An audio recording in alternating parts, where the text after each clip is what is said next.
नमस्कार। आज हम एक बहुत ही अहम और चिंताजनक विषय पर बात करने जा रहे हैं। भारत के हिमालयी क्षेत्रों में बार बार होने वाली विनाशकारी घटनाएं, मतलब ये अचानक बाढ़ और बादल फटने की घटनाएं। नमस्कार। जी हाँ, ये एक ऐसा विषय है जिस पर ध्यान देना बहुत ज़रूरी हो गया है। हमारे पास जो जानकारी है वो विकिपीडिया लेखों, हाल की समाचार रिपोर्टों और विश्व मौसम विज्ञान संगठन यानी WMO जैसे कुछ विशेषज्ञ स्रोतों से ली गई है। बिल्कुल। तो आज हमारी कोशिश रहेगी कि इन प्राकृतिक आपदाओं को थोड़ा गहराई से समझें कि ये असल में है क्या, होती क्यों है, इनका इतिहास क्या रहा है और अभी जो हाल में उत्तराखंड में त्रासदी हुई उसका संदर्भ क्या है। हाँ, चलिए इस पर विस्तार से बात करते हैं। सबसे पहले ये समझना ज़रूरी है कि बादल फटना आखिर होता क्या है। हाँ, ये शब्द हम सुनते तो बहुत हैं, पर शायद सबको ठीक ठीक पता ना हो। देखिए, सीधे शब्दों में कहें तो बादल फटना मतलब है किसी बहुत छोटे से इलाके में बहुत ही कम समय के अंदर अत्यधिक भारी बारिश हो जाना। अत्यधिक मतलब कितना? अक्सर हम बात करते हैं 1 घंटे के भीतर 100 मिलीमीटर या उससे भी ज़्यादा बारिश की। जी, ये सामान्य बारिश से कई ज़्यादा तेज और केंद्रित होती है। बाप रे, 1 घंटे में 100 मिलीमीटर? जी, और ये होता तब है जब कुछ खास वायुमंडलीय परिस्थितियां बनती हैं जिनसे नमी बहुत तेजी से एक जगह जमा होकर संघनित हो जाती है और अचानक बरस पड़ती है। और फिर पहाड़ों में तो इसका असर और भी भयानक हो जाता होगा। बिल्कुल, पहाड़ी ढलानों पर इतनी ज्यादा बारिश जब गिरती है तो पानी तुरंत नीचे की तरफ तेजी से बहना शुरू कर देता है। और ये सिर्फ पानी नहीं होता, हाँ, वही मैं सोच रही थी। ये अपने साथ भारी मात्रा में मिट्टी, मलबा, बड़े बड़े पत्थर, पेड़ सब कुछ बहा कर ले आता है। और इसी तेज बहाव को हम अचानक बाढ़ या फ्लैश फ्लड कहते हैं। मतलब सोचने समझने या बचने का मौका ही नहीं मिलता होगा। लगभग नहीं, ये इतनी तेजी से होता है कि लोगों को संभलने का वक्त नहीं मिल पाता। और ये कोई, जैसा आपने कहा, नई बात नहीं है। अगर हम इतिहास देखें, हाँ, क्या कुछ पुरानी बड़ी घटनाएं याद है? कई हैं।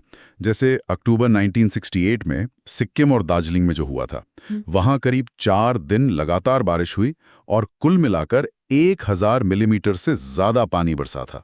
4 दिन में 1000 मिलीमीटर? जी, नतीजा ये हुआ कि सैकड़ों भूस्खलन हुए। अंदाजा है कि करीब 1000 लोगों की मौत हुई और तीस्ता बाजार का जो मशहूर एंडरसन ब्रिज था वो पूरी तरह बह गया। ये तो कल्पना से भी परे है। और हाल के वर्षों में? हाल के वर्षों में भी कई बड़ी घटनाएं हुई हैं।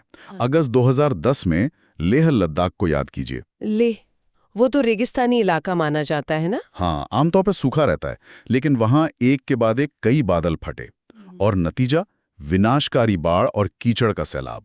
उसमें भी 1000 से ज्यादा जानें गई थी। और फिर जून 2013 की केदारनाथ त्रासदी उत्तराखंड में, वो तो शायद हाल के समय की सबसे भयावह आपदाओं में से एक थी। हाँ, वो तो सबको याद है, बहुत ही भयानक मंजर था। भीषण बारिश, बाढ़ और भूस्खलन। अनुमान है कि 5000 से ज्यादा लोगों की मौत हुई, हजारों लोग फंस गए थे और एक बहुत बड़ा बचाव अभियान चलाना पड़ा था। और उसके बाद भी घटनाएं रोकी नहीं। शायद 2022 में अमरनाथ गुफा के पास भी कुछ हुआ था। बिल्कुल सही कहा आपने। जुलाई 2022 में पवित्र अमरनाथ गुफा के पास ही बादल फटा। उसमें 16 लोगों की मौत हुई और 40 से ज्यादा लोग लापता हो गए थे। तीर्थ यात्रा पर भी असर पड़ा था। ये सब सुनकर तो लगता है कि खतरा लगातार बना हुआ है, बल्कि शायद बढ़ रहा है। हाँ, ये एक पैटर्न सा दिखने लगा है।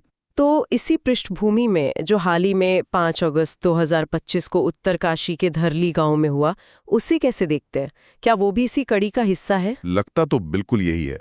ये घटना भी रात के समय हुई, खीरगंगा नदी के ऊपरी जलग्रहण क्षेत्र में। अब इसमें एक पेंच है। क्या? अभी ये पूरी तरह साफ नहीं है कि ये सिर्फ बादल फटने से हुआ या इसमें ग्लेशियर के पिघलने से बनी किसी झील के फटने का भी हाथ था, जिसे हम GLOF कहते हैं, ग्लेशियर लेक आउटबर्स्ट फ्लड। अच्छा, GLOF, ये क्या होता है? देखिए, जैसे जैसे तापमान बढ़ रहा है, ग्लेशियर पिघल रहे हैं। कई बार पिघलने से ग्लेशियर के मुहाने पर या उसके आसपास पानी जमा होकर झील बन जाती है। ये झीलें अक्सर अस्थिर होती हैं, उनके किनारे कमजोर होते हैं और अगर ये किनारे टूट जाएं तो झील का सारा पानी अचानक भारी बाढ़ की शक्ल में नीचे आता है। ये भी फ्लैश फ्लड का एक कारण है। तो धरली में जांच चल रही है कि क्या वहां GLOF भी हुआ था। चाहे कारण जो भी हो, नुकसान तो बहुत भयानक हुआ है ना? जो खबरें आ रही थी वो दिल दहलाने वाली थी। हाँ बिल्कुल, शुरुआती रिपोर्टों के मुताबिक 5 लोगों की मौत की पुष्टि हुई थी, लेकिन 50 से 100 से ज्यादा लोग लापता बताए जा रहे थे। इनमें सेना के 11 जवान भी शामिल थे। ओ, सेना के जवान भी? जी, और करीब 40-50 घर और 50 होटल या तो पूरी तरह बह गए या मलबे में दब गए। धरली बाजार का तो नामो निशान मिट गया, ऐसा बताया गया। सेना का जो कैंप था उसका भी कुछ हिस्सा क्षतिग्रस्त हुआ। ऐसी स्थिति में बचाव कार्य तो बहुत ही चुनौतीपूर्ण रहा होगा। बेहद चुनौतीपूर्ण। मौसम भी खराब था, लेकिन भारतीय सेना, एनडीआरएफ यानी राष्ट्रीय आपदा प्रतिक्रिया बल और एसडीआरएफ यानी राज्य आपदा प्रतिक्रिया बल, इन सब ने बहुत तेजी से काम शुरू किया। कुछ लोगों को बचाया जा सका। हाँ, खराब मौसम के बावजूद करीब 190 लोगों को सुरक्षित निकाला गया। लेकिन देखिए, बात यह है कि भारत मौसम विज्ञान विभाग आईएमडी ने पहले ही भारी बारिश की चेतावनी जारी की थी। फ्लैश फ्लड के लिए गाइडेंस भी दिया गया था। तो फिर चूक कहाँ हुई? चुनौती असल में चेतावनी को जमीनी स्तर तक, खासकर दूर दराज के गांवों तक सही समय पर और प्रभावी ढंग से पहुंचाने की है। और वो भी रात के समय। चेतावनी देना एक बात है, पर उस पर तुरंत कार्रवाई करवाना, लोगों को सुरक्षित जगहों पर ले जाना, ये बहुत मुश्किल काम है। हाँ, ये समझा जा सकता है। तो क्या ये महज इत्तेफाक है कि ऐसी घटनाएं बार-बार हो रही हैं, या वाकई इनकी फ्रीक्वेंसी मतलब बारंबारता बढ़ रही है? नहीं, विशेषज्ञ और डब्ल्यूएमओ जैसी संस्थाएं मानती हैं कि हाँ, ऐसी चरम मौसमी घटनाएं बढ़ रही हैं, और इसके पीछे एक नहीं कई कारण हैं। जैसे कि? सबसे बड़ा कारण तो जलवायु परिवर्तन ही है। जब वातावरण गर्म होता है तो हवा में ज्यादा नमी धारण करने की क्षमता बढ़ जाती है। अच्छा। इसका मतलब है कि जब बारिश होती है तो वो ज्यादा तीव्र, ज्यादा मूसलाधार हो सकती है।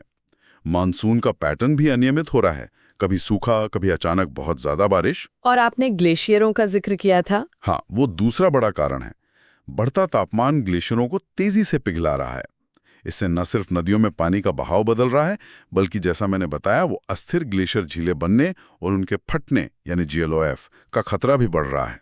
यानी जलवायु परिवर्तन दोहरी मार कर रहा है, ज्यादा बारिश और पिघलते ग्लेशियर। बिल्कुल। और तीसरा महत्वपूर्ण कारक है हमारा अपना किया धरा, यानी अनियोजित विकास। आप निर्माण की बात कर रहे हैं? हाँ, नदियों के किनारे, बाढ़ के मैदानों में, अस्थिर पहाड़ी ढलानों पर बेतरतीब ढंग से घर, होटल, सड़कें बनाना, जंगलों को काटना। इससे जमीन कमजोर होती है, पानी का प्राकृतिक बहाव रुकता है या बदल जाता है और भूस्खलन का खतरा बढ़ता है। जब आपदा आती है तो नुकसान कई गुना ज्यादा होता है। तो मतलब प्रकृति का बदलता मिजाज और हमारी अपनी गतिविधियां दोनों मिलकर इस खतरे को और बढ़ा रही हैं। सही कहा आपने, ये एक तरह का खतरनाक कॉकटेल बन गया है। तो फिर उपाय क्या है? ये जो पूर्व चेतावनी प्रणालियां हैं, क्या वो काफी हैं? क्या वो काम कर रही हैं? देखिए, तकनीक तो लगातार बेहतर हो रही है। डब्ल्यूएमओ और हमारा आईएमडी ये सब मिलकर फ्लैश फ्लड गाइडेंस सिस्टम पर काम कर रहे हैं। जैसा मैंने कहा, उत्तरकाशी से पहले भी गाइडेंस जारी हुआ था। लेकिन असली चुनौती उस तकनीकी जानकारी को आखिरी व्यक्ति तक पहुंचाने की है, समय पर, ऐसी भाषा में जिसे लोग समझ सकें, और इस तरह की वो उस पर भरोसा करके कार्रवाई करें। खासकर दूर दराज के इलाकों में, रात के समय, जहां संचार के साधन भी सीमित हो सकते हैं। मतलब तकनीक और जमीन पर उसके अमल के बीच अभी भी एक फासला है। हाँ, उस फासले को पाटना बहुत जरूरी है। सिर्फ तकनीक बना लेना काफी नहीं है, उसे प्रभावी ढंग से लागू करना और लोगों को उसके बारे में जागरूक करना भी उतना ही महत्वपूर्ण है। तो अगर हम पूरी बात को समेटें तो तस्वीर ये उभरती है कि हिमालय क्षेत्र एक बहुत गंभीर और लगातार बढ़ते हुए खतरे का सामना कर रहा है। बादल फटना, अचानक बाढ़, जीएलओएफ, और इसके पीछे जलवायु परिवर्तन, पिघलते ग्लेशियर्स और अनियोजित विकास, इन सब का मिला जुला असर है। जी हाँ, और इससे जो सबसे बड़ा सबक मिलता है वो यही है कि हमें इन नाजुक पहाड़ी पारिस्थितिकी तंत्रों के साथ अपने रिश्ते को फिर से परिभाषित करने की जरूरत है। हमें तत्काल बेहतर और टिकाऊ योजना की जरूरत है। टिकाऊ योजना से आपका मतलब ऐसा विकास जो पर्यावरण का ध्यान रखे, निर्माण का हो कैसे हो, इसके सख्त नियम बने और उनका पालन हो, वनों को बचाया जाए, जल स्रोतों को संरक्षित किया जाए और साथ ही चेतावनी प्रणालियों को और मजबूत और असरदार बनाया जाए। बिल्कुल, सिर्फ चेतावनी नहीं बल्कि उस पर अमल सुनिश्चित करने का तंत्र भी जरूरी है। सही कहा। और लोगों की भागीदारी भी। स्थानीय समुदायों को इस प्रक्रिया में शामिल करना होगा, उन्हें प्रशिक्षित करना होगा। ये वाकई बहुत जरूरी लगता है। और अंत में एक सवाल शायद हम सोचने के लिए छोड़ सकते हैं कि ये जो बार बार आपदाएं आ रही हैं, क्या ये पहाड़ों की तरफ से हमें कोई चेतावनी है? क्या ये हमें मजबूर कर रही हैं कि हम प्रकृति के साथ, खासकर इन महान हिमालय के साथ, अपने बर्ताव पर, अपने रिश्ते पर दोबारा सोचें? क्या हम उनकी आवाज सुन रहे हैं? ये बहुत गहरा सवाल है। और शायद इसका जवाब हमें अपने कार्यों में ढूंढना होगा। बिल्कुल। चलिए, इसी विचार के साथ आज की इस चर्चा को यहीं रोकते हैं। इस गहरी पड़ताल में शामिल होने के लिए आपका बहुत बहुत धन्यवाद। धन्यवाद। अगली बार फिर मिलेंगे एक नए विषय के साथ। तब तक के लिए अलविदा।